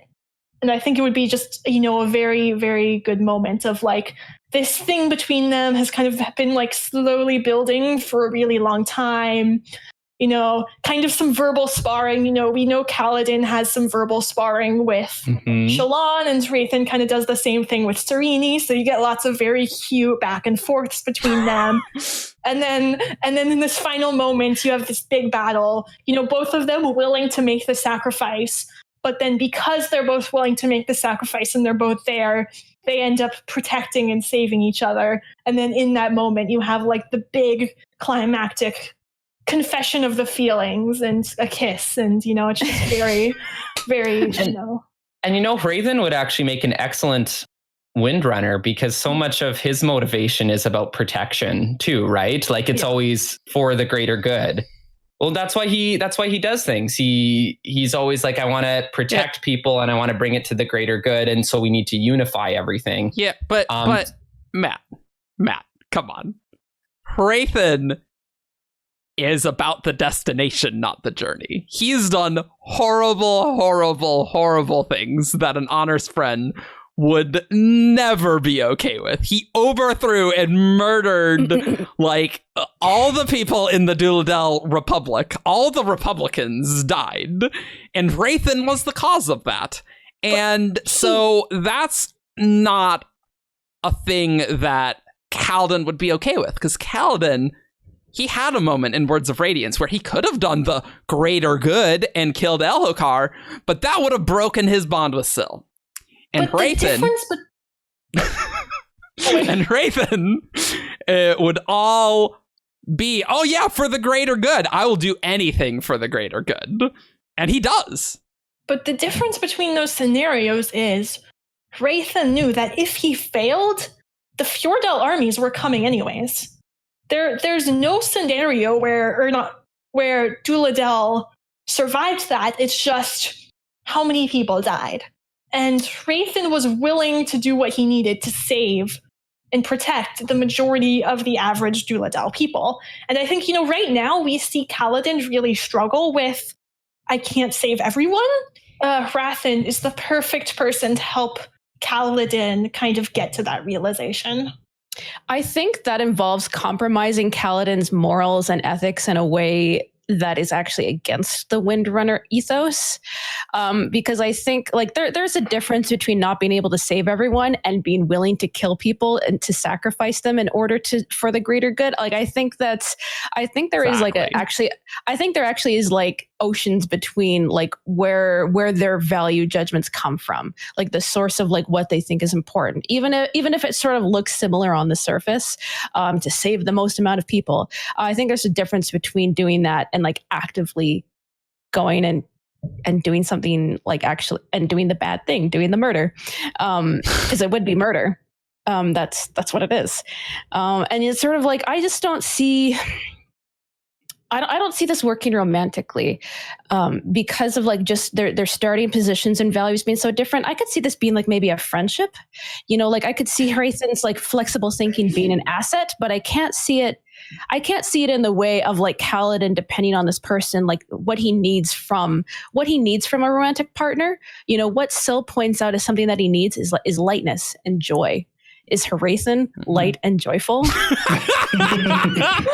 I think he would make a great friend but not something that Kaladin is attracted to, not something that he's looking for in a romantic partner. I just don't think that the emotional support or the value alignment or just what he needs as like personality wise is there. Friendship, sure. Romance, no. Totally agree. And see, I have to disagree because I think that, part of the core of Raithen, what we're missing here is that his arc is a redemption arc, right? And so I don't think you can say, oh, look at everything he's done in the past. Him and Kaladin aren't compatible because of everything he's done in the past.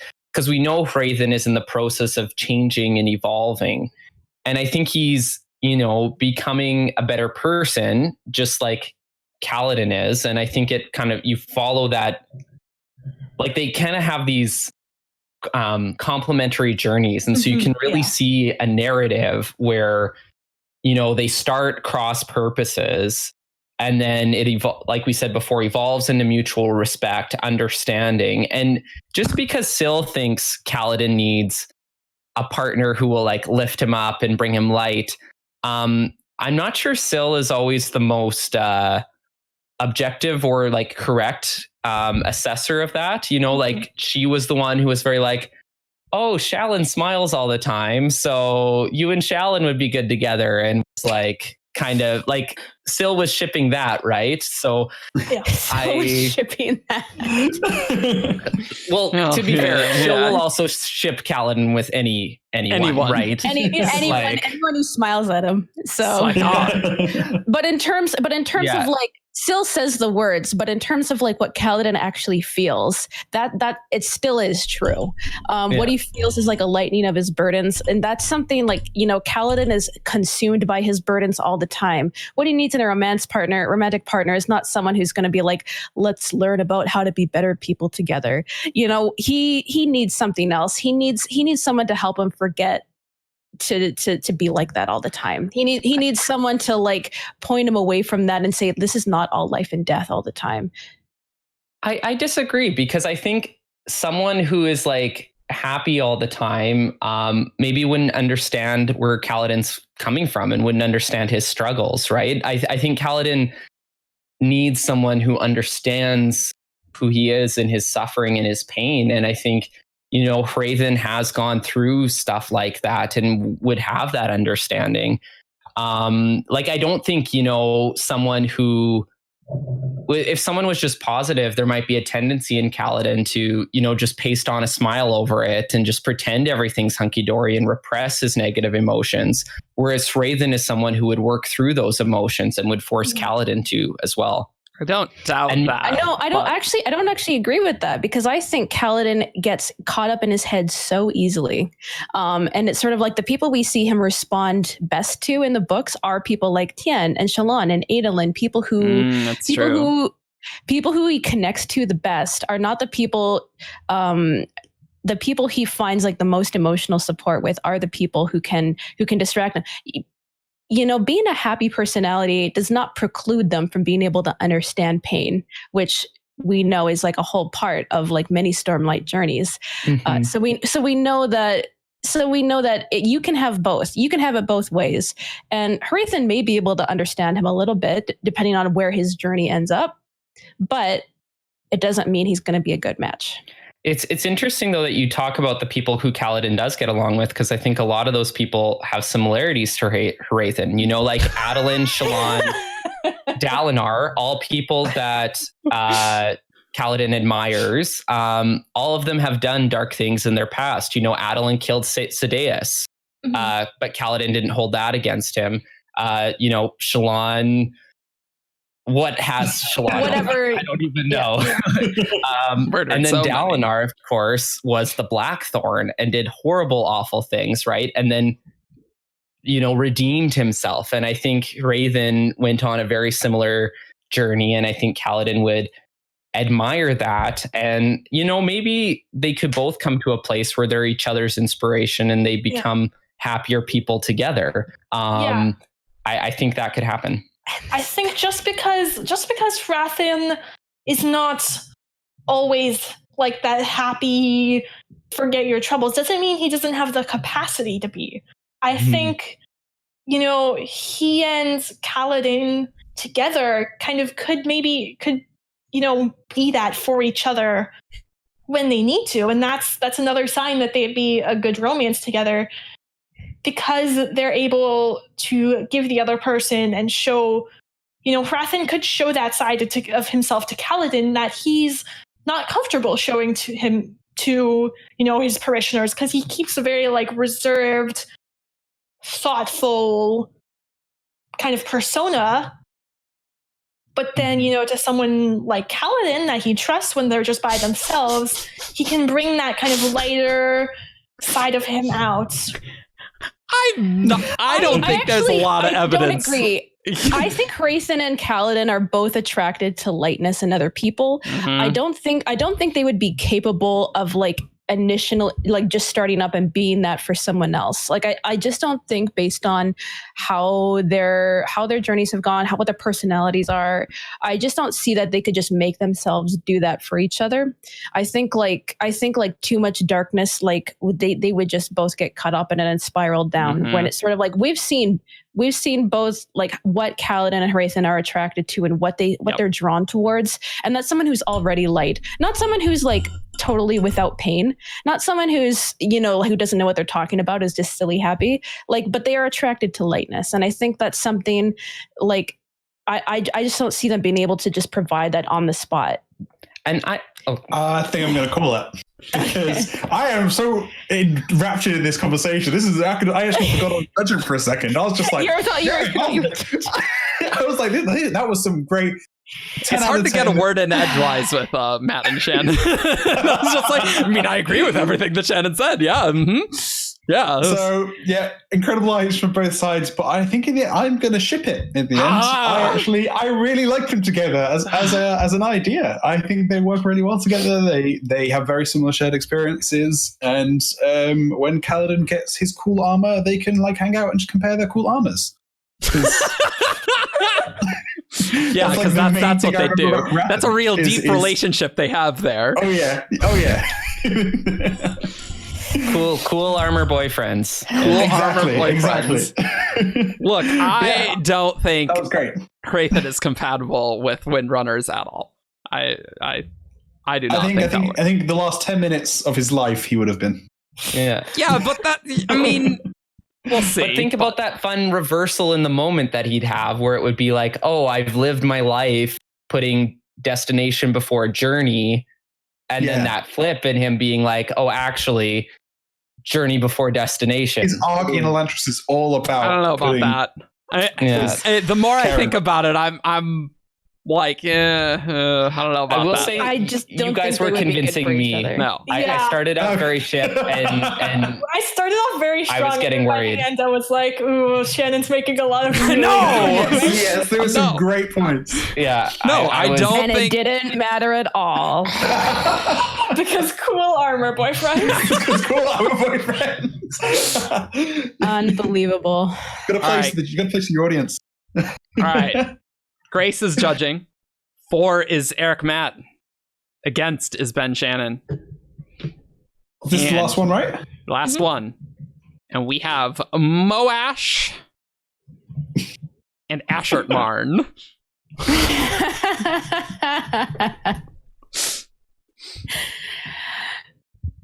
Ashertmarn's the heart of the revel. Yeah. Ashertmarn is the unmade that is the heart of the revel. Yes, correct. Ashertmarn returns this episode of Ship It or Rip It. Yep. As the final ship is an Ashertmarn ship again. Yep.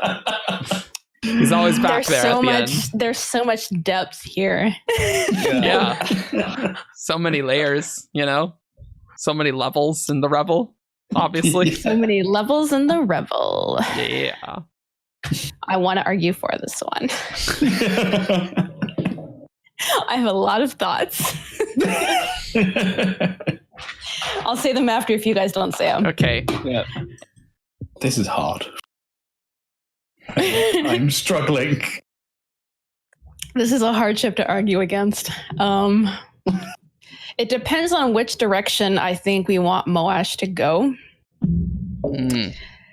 Because I think going on his current path with Odium, how could you not but fall for Ashertmarn, who is all about the letting go. But I think if we're going to argue for Moash, who turns away from Odium eventually, this can't work, because Ashertmarn is the most base emotion level of letting go. He kind of is the most emotive, feral, animalist, what's for just on the level of this is a force of nature, not even a person level of what's there's a word for this, visceral. There we go. The like the most visceral example of like this feeling of like just let go.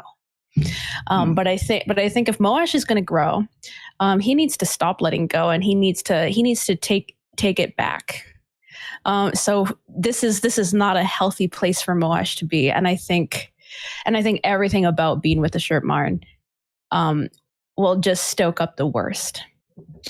It just doesn't seem to work for me. Just because how could you ship a person like Moash or any person with what is essentially a field of debauchery and excess? That's all Ashertmarn is. Ashertmarn is a entity that makes everyone around him feel turned up to 11. And like, how can you have a relationship with that? How can you ship something with that? Oh, that's a great point. Moash doesn't want to be turned up to 11. He doesn't want to feel anything. Yeah, sorry. Great reminder. I haven't read Oathbringer for a bit. Yeah, like that's the opposite of what Moash wants. Moash wants to let his feelings go. He wants. Yeah, but he doesn't want what Ashertmarn provides. He might go to another unmade, but not this one. But they won't be his emotions, and that's the thing, right? Mm-hmm. And I think what this is it's a great ship in like the realm of like something just so toxic and juicy. It's just fascinating to watch because, you know, and like this is perfect for both of them really, because Moash is a toxic character, right? Like you can see how the fandom reacts to him. Like he's so divisive. That it would be compelling. And honestly, I think, you know, Moash at the end, he feels so overcome by his emotions that he gives them up to Odium, right? Like he says, take my pain so I don't have to feel it. Whereas Ashertmarn is feel everything to the nth degree and make it so extreme. So there's this kind of fire and ice element, but also I think like there's this, it would be like Moash goes in and just he all of a sudden goes from 0 to 100 and feels everything at once and realizes that he can also find release, not just in being emotionless, but in fully acknowledging and leaning into his emotions, and leaning into it that way. And just, and it's so like they could go dark places and then maybe move forward to a redemption, you know, not to repeat last episode, but Ashertmarn is an unmade, right?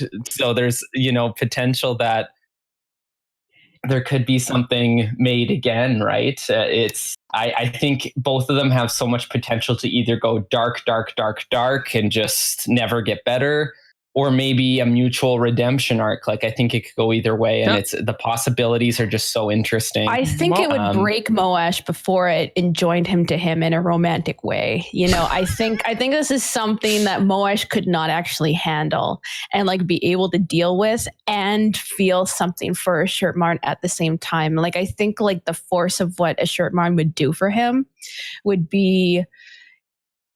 Yeah, like I think it would just break him. He can't handle that right now. And I think by the time he could handle it, it's not what he would need anymore. Like right now, he's got his path with Odium. This is he's already on his direction. He doesn't need to be distracted. He's like in a very shaky place right now, and he just needs like he needs what Odium is giving him with the lack. That's what he's pushing for. He's not going to be attracted to what Ashertmarn offers.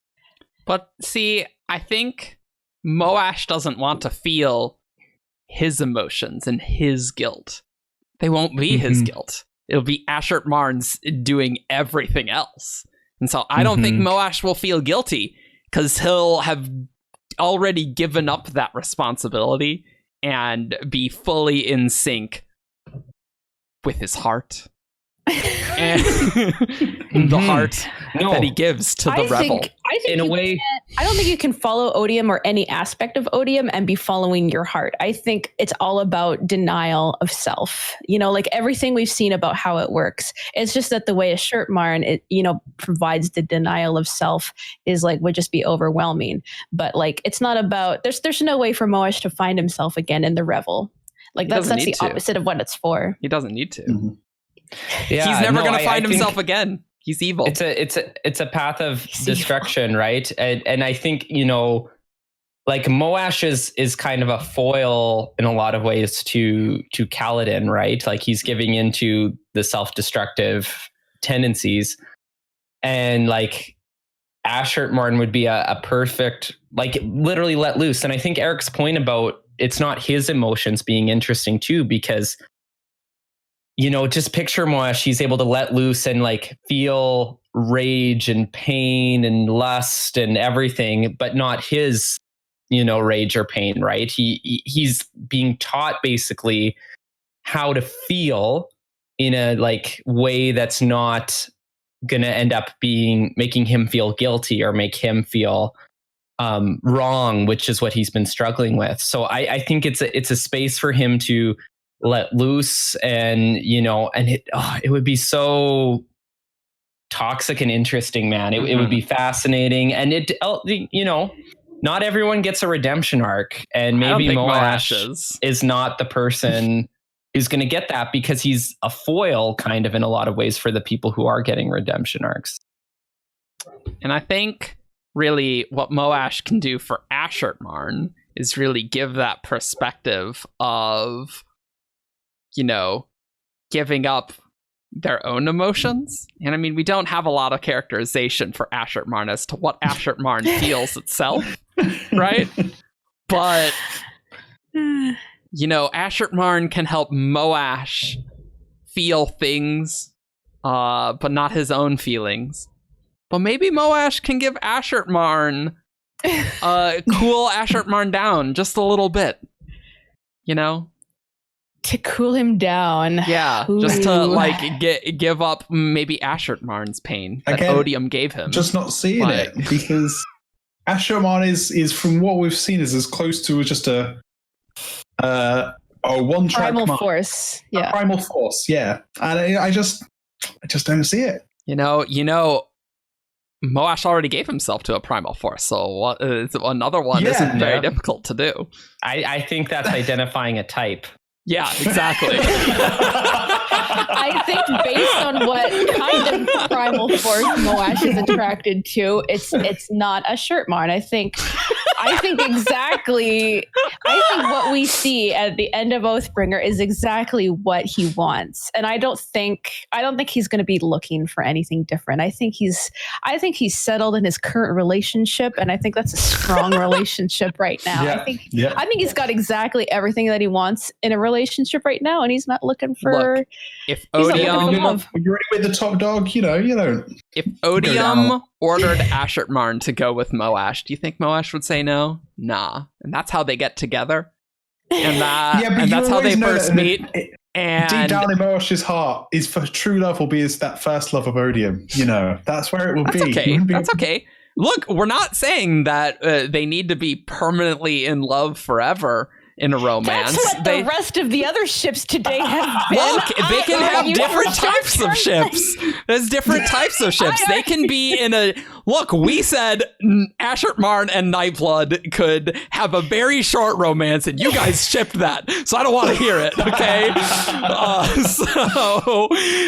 Like, Moash and Ashertmarn can have a deep flare for a while until one of them's extinguished. And I think it would be like a brief brush up with each other, realize that it'll be a deep brush up. Realize that it's not working, and part ways. Yeah. Moash should realize that Ashertmarn doesn't actually have any thoughts to themselves. Ashertmarn wouldn't realize anything. Moash doesn't want to feel thoughts. Moash doesn't want to think. Moash would love to just think if Moash continued down a path, maybe he's unmade, whatever that means. He's really the unmade of humans, if you think about it. He's already got the perfect thing. He's already giving up his thoughts and feelings. He doesn't need more. I think Moash will always need more, because he'll never be satisfied. Yeah, like how he's denied. And so he needs all the emotions of Ashertmarn to really feel all those things. No half measures. I think he could get that and more with Odium, which I think Ashertmarn and Moash have everything. You know, it's gritty, it's real, it's got emotion, it's got, self-destructive tendencies, it's juicy. They'll unmake each other. Yeah, like it's the destructed. It's really great. It's a great ship. No sarcasm in your voice there, Matt. None whatsoever. You can't help be us. sarcastic. Let's see. But this is I'm really torn because I feel like you both make really good arguments. You gotta choose. I think the tiebreaker is going to be Matt's. I think we're identifying a type comment because that was just funny enough to put it back. But in terms of actual arguments, I couldn't decide. So, well done to the ship team. Yeah. No, well done. Like that was That was rough. That was rough. That was rough. Because as soon as I realized that Moash doesn't want to feel things, I was like, oh no, that's not good. So I'm like, no, it's not his emotions. It's fine. It'll be fine. Well, and I found myself waffling. I didn't quite know which way to go, whether we go the redemption or lean into no redemption. It's pure evil. It was like it's gotta go pure evil. It was too hard to decide. It's got to be pure evil. The heart. Yeah. He's got to give his heart to the heart. Grace, I couldn't remember your opinions on Moash, but I know some people are so anti-Moash that I would have been like, if I had known where you stood on that, I would have been like, this is what Moash deserves, right? Like Ashertmarn is like Moash is hell. But then I was like, but what if Grace is like, because I'm kind of pro Moash, so I was like, what if Grace is pro Moash? I'm ambivalent. I'm pro Moash. So, and I think that argument would have only worked for the screw Moash people. Yeah. Oh boy. Cool. Well, I keep track of points in posts, so we have no idea who won, but Not me. You're right there, Shannon. She didn't do well this time. I think she's bitter about me giving that. Which one did I give? I'm bitter about every single one that I lost. Don't worry. Don't worry. It's not just you. Oh, right. I shipped Odium and Lerin. That's right. That's what I did. And I'm sorry I decided against you, Shannon, too, because I think every single one of you did. So I think fine. You, in the one I did, I think you made the better argument even. And I was like, but I don't feel the chemistry or something like that. I know I make good arguments. Yeah. Doesn't matter. You can make all the best arguments in the world and it doesn't matter. Look, you were undefeated last time. It's fine. What we really need is just Alex to be back, and then Alex and you will just own our butts. I think that's really the difference. Well, this one has gone really long, so we're not going to do who's that Cosmere character. That's fine. Because we've done a lot. I have no idea what our next episodes will be, but there will be episodes because we can obviously do this from home. So we hope you're all staying safe, and we hope you enjoyed this. I do think it was less funny than the previous one, but there were some good ones, like Odium Lerin. That was solid. That was interesting. Anything with Ashertmarn. I think we were dealing more with actual people this time. Last time there was a lot of really weird objects ones or forces or shards.